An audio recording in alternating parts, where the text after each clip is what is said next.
My name is Jackie Ross Guerrero, and I'm the director here at the Humane Society. Okay. I've worked here for 5 years. I started as an animal caretaker, actually as a volunteer, and then an animal caretaker, and then within a couple months the director position opened up. So I thought I'd try it, and I got hired. We have 10 paid caretakers on staff. Okay. Everyone else you see, like when the doors are open, are all volunteers. On nice days like today, we can have anywhere from 25 to 100.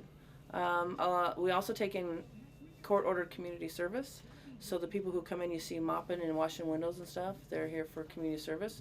Most of the volunteers you're going to see socializing the animals, walking the dogs, playing with the cats, those kind of things. On cold, rainy days like yesterday, we probably had 12.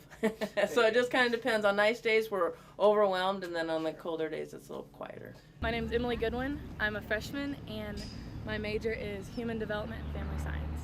I'm just out volunteering, and I love it. This place is so awesome. They're so friendly, and all the animals love the attention, and this place is awesome. My favorite part is the environment. Like, you can come out here, you can do whatever, you can go wherever. All the animals are really friendly. They don't try to bite, they'll play, they'll walk, they'll run. The environment's just really friendly. Anybody over the age of 18 can come in and volunteer anytime that we're open. We also take younger volunteers, but they have to be with an adult at all times.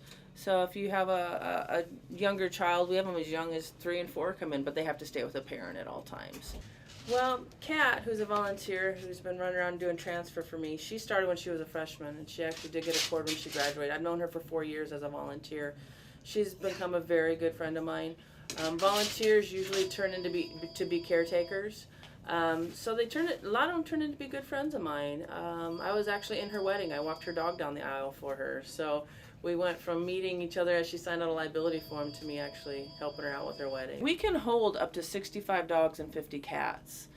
Today was a good day. We were able to rescue 10 dogs from animal welfare and 2 cats who would have been euthanized because they're out of space next door.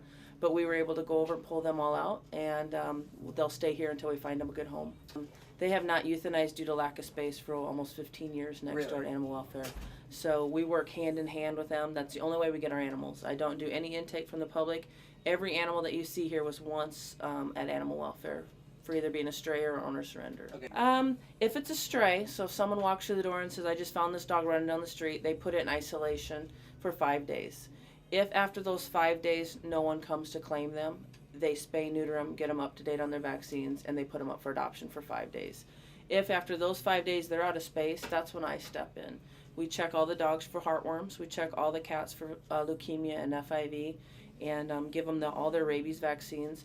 I do a little bit of a behavior assessment on them to make sure that they're adoptable, because as an adoption guarantee facility we have to bring over animals that we can find homes for. So if they pass health-wise and behavior-wise, we pull them all out, bring them over here, and we put them up for adoption, and we keep them until we find them a good home. A lot of the dogs that we have come in, they've never been on a leash. They're very shy. They're very scared. So we really rely on the volunteers to come in and socialize the animals and get them ready for adoption.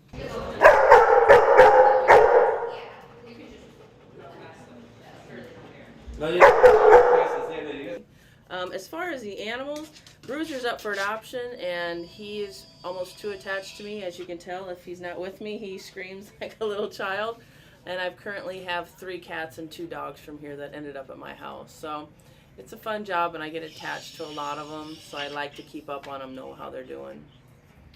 Okay, I am Libby Farney. I am a freshman this year, and my major right now is biology.